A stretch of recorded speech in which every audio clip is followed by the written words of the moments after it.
Hey guys, welcome back to Knife Review. In today's video, we are going to be taking a look at the Smith & Wesson SWA24S Extreme Ops knife. So first off, we'll take a look at the dimensions of this knife.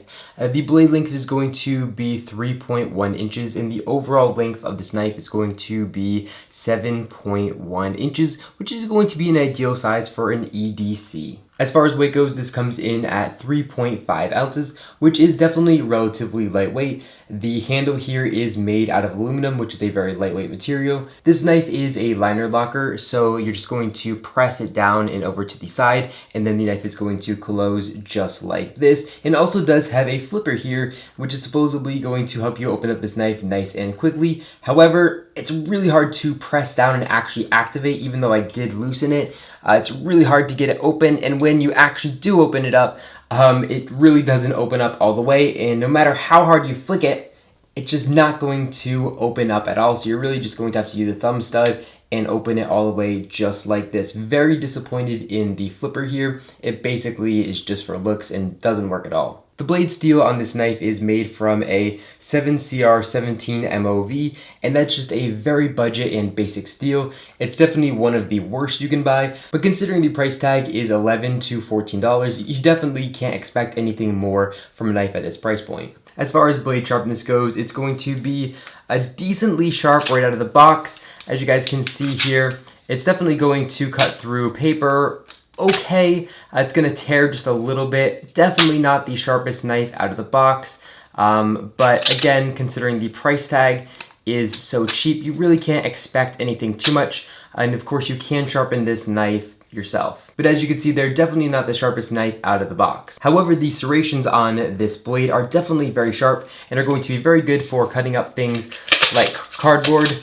As you guys can see here, it's going to cut it relatively easily, and it's going to definitely get the job done when cutting things like this cardboard. It's probably going to dull up very fast because of the blade material, but right out of the box, it's going to be good for cutting up rope and cardboard. The knife does have a pocket clip, and this is going to be for tip down carry only, and it's not going to be reversible. It's going to just have to stay right here. It's going to be meant for right-handers and tip down carry only. It is relatively small, which I like, and really doesn't get in the way too much. Overall, this is a knife. And that's all I have to say about it. It is just a knife. There's nothing too crazy about it. There's nothing remotely good about it. But it does cut things. And for the price tag of $15, it's a little bit expensive. I think if you want to spend a little bit more, closer towards $25, you can get something very nice like this Kershaw Clash, which has a nice speed assist and also is going to be much sharper and has a lot better blade steel.